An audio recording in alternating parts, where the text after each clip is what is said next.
talk about Sophie Cunningham making some comments about WNBA fans, what she believes fans may not have right about WNBA players, and how a lot of fans feel about, I would assume, hard plays, aggressive plays. I'm not quite sure. The WNBA thought it was safe. It thought its biggest star was untouchable. Then the numbers dropped, delivered by a legend, proving Caitlin Clark's exit isn't just a possibility. It's a financial inevitability. An undeniable truth has emerged, confirming the writing is on the wall. Forget loyalty. This is about astronomical money that will reshape women's basketball forever. And one star's future is now clearly outside the WNBA's grasp. Sophie Cunningham's recent controversial comments only underscored the turbulent waters the league now navigates, adding fuel to an already explosive situation that could see key players looking for the nearest exit. Last year had volunteered to join the Fever as Caitlin Clark's enforcer. And that's Angel McCoughtry. She played in the league forever. She's 39 years old now. And really good player. I mean, a 6-time All-Star, 2-time scoring champ. Averaged 18.6 points a game in her career. And she makes some comments about Project B that's very interesting. And I think she's saying the quiet part out loud, that some players may forego the dub. The seismic shift comes from a shadowy new entity, Project B, poised to disrupt the entire landscape of women's professional basketball.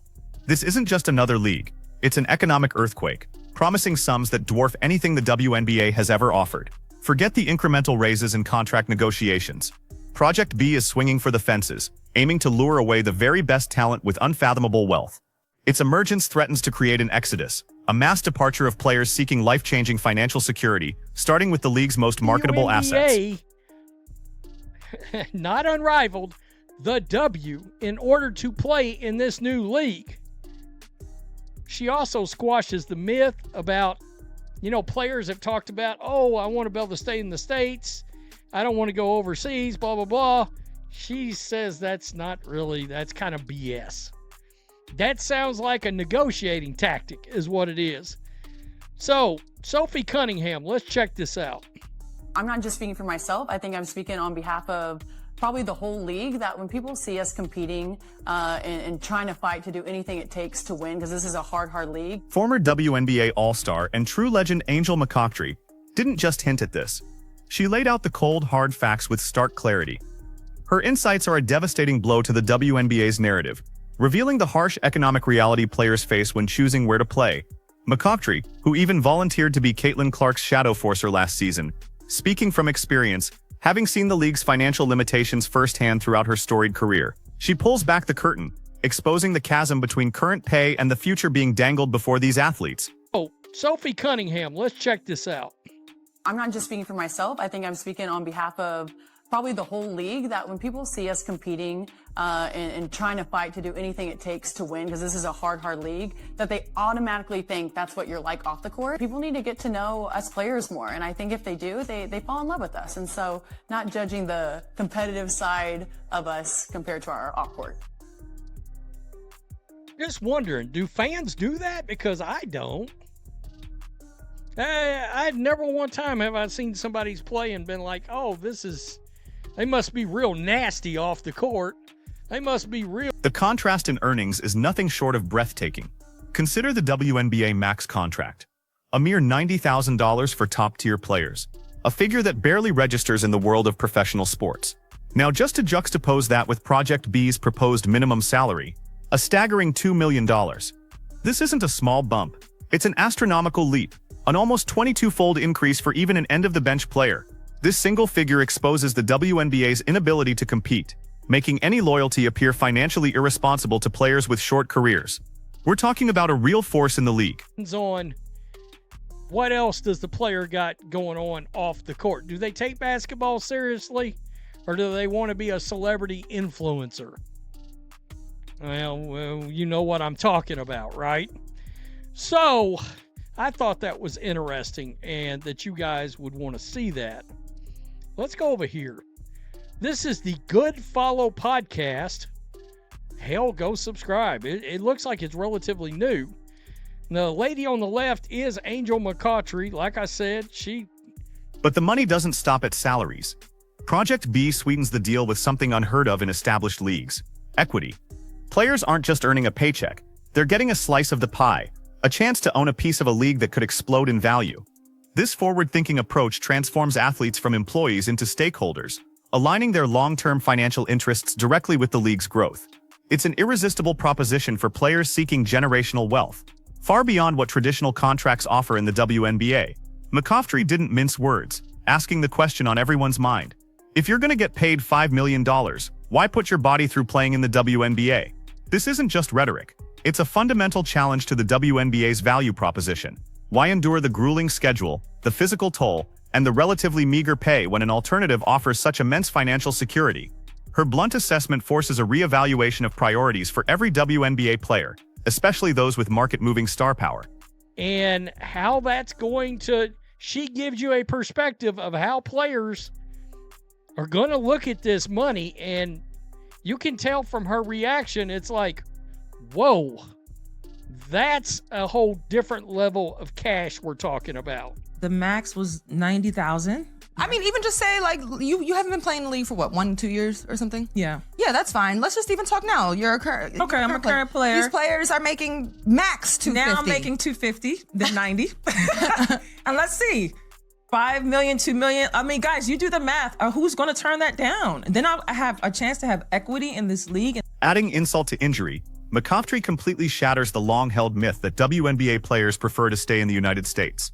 For years, the narrative has been spun that players prioritize being home, making leagues like Athletes Unlimited attractive. But McCautry calls it BS. This manufactured preference, she explains, is largely a negotiating tactic, a convenient story that conveniently overlooks the desire for truly life-changing money. The truth is, players will travel, and they will go anywhere for the right price. 50, then 90. And let's see. 5 million, 2 million. I mean, guys, you do the math. Who's going to turn that down? And then I have a chance to have equity in this league, and this league could possibly grow. I mean, Project B, aka Project B, let's get it. Yeah. You know, Feels like common sense almost. It feels like it is common sense. I mean, honestly, I see a lot of girls. If you're going to get paid $5 million, why put your body through playing in the WNBA? Is that what?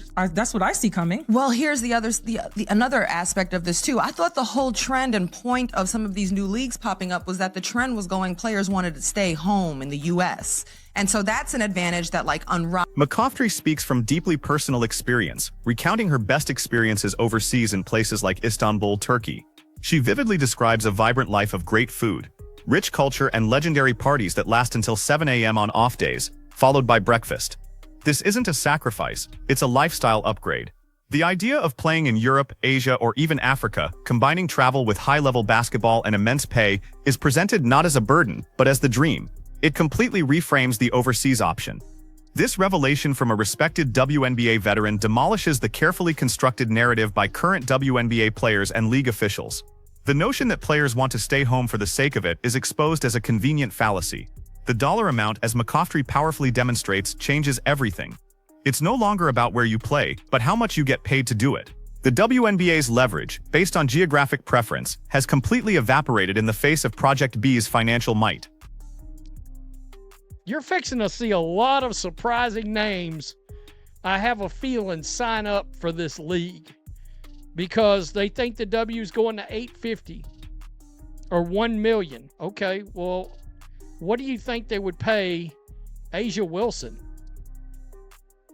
8 million, 10 million a year, so 8 to 10 times more than they're paying now. Caitlin Clark, 15 million, 20 million, 25 million. I mean, I don't know. People seem to get offended when I bring that. Why? Why wouldn't you? The financial disparity isn't just between the WNBA and Project B. It also eclipses new domestic alternatives, like Athletes Unlimited, which offers players around $250,000. Project B's minimum $2 million is effectively 9 times that. This means a player could earn the equivalent of 9 Athletes Unlimited seasons, or many WNBA seasons in just 1 year with Project B. The sheer scale of the investment by this new league signals a complete game changer, leaving no room for smaller competitors to realistically contend for top talent. When an end-of-the-bench player can command a minimum salary of $2 million, the implications for bona fide superstars are staggering. The WNBA's entire pay structure, and indeed its very existence, comes into question. Who will fill the roster if every player, regardless of their star power, can secure such an incredible deal elsewhere? This threatens to hollow out the league, leaving it devoid of the talent and excitement that draws fans. A direct pathway to its ultimate demise if changes aren't swift and dramatic. Now let's talk about the true game changers. If an average player can pull $2 million, what about the titans of the WNBA? McCoftry speculates that a star like Aja Wilson could command $8 million, perhaps even $10 million a year from Project B. These aren't just numbers, they're a statement. They represent a scale of wealth that would completely transform her life and legacy, far beyond what the WNBA in its current financial state could ever hope to offer. Her exit would be a devastating blow to the WNBA. To put Clark's potential Project B earnings into stark perspective, consider her massive Nike deal. A conservative estimate of $20 million annually from Project B would mean she could earn twice her expected Nike income in roughly 3 years. This level of financial security earned through playing basketball is unprecedented and irresistible. It highlights the WNBA's fundamental problem. It cannot provide a comparable financial future for its most valuable assets, forcing their consideration of external options. The stay-in-the-country argument, championed by players like Natasha Cloud and Breanna Stewart for Athletes Unlimited, is exposed as a smokescreen. McCoftry's candid remarks confirm what many suspected. It's not about staying put, it's about the money. The idea that players would forego millions to play in the US when lucrative and enjoyable overseas opportunities abound is now undeniably revealed as a false narrative. A convenient fiction designed to mask the underlying financial issues within the domestic league. Amidst this looming financial crisis, another controversy adds to the WNBA's woes. Sophie Cunningham's inflammatory comments about fans. She suggested fans wrongly judge players based solely on their aggressive on-court play, failing to see their true off-court personalities. While she argued for understanding her tone, her implied criticism of the fanbase sparked significant backlash. This misstep highlights an underlying disconnect between players and the very audience crucial for the league's survival, further destabilizing its foundation. Cunningham's argument implies fans mistakenly equate competitive on-court aggression with a player's off-court character. She believes if fans truly knew them, they'd fall in love. However, she draws a crucial distinction. Dirty play is different. If a player is truly dirty, underhanded in their approach, that does reflect on their character. This nuance is critical, but her initial blanket statement risked alienating the fanbase already grappling with perceptions of the league, adding another layer of friction and discontent. The line between hustle plays and aggressive defense versus dirty play is exactly where the controversy lies for fans. While Sophie might believe fans misunderstand intensity, many spectators possess a keen eye for genuine unsportsmanlike conduct. Her comments risk brushing aside legitimate fan concerns about certain behaviors, rather than fostering deeper connection. This internal divide over how players perceive themselves versus how they are viewed publicly only exacerbates the league's public image problems, driving away potential supporters. The confluence of these factors, the astronomical financial pull of Project B, the shattering of the stay-home myth, and the internal strife highlighted by player-fan controversies, creates a perfect storm. It's an environment where leaving the WNBA for unprecedented riches becomes not just a viable option, but the overwhelming logical choice for any athlete, especially those with the star power to demand top dollar. The league is now battling on multiple fronts, with its most valuable assets seemingly destined for other ventures. The WNBA faces an existential threat unlike anything in its history. Can it adapt, drastically improve player compensation, and mend its internal divisions to retain its brightest stars? Or will the siren song of multi-million-dollar contracts and global travel prove too powerful, leading to a mass exodus that leaves the league a shell of its former self? The imminent departure of players like Caitlin Clark, driven by irresistible financial realities, isn't just a possibility. It feels like an unavoidable reality, confirmed by the numbers, poised to rewrite the future of women's basketball forever.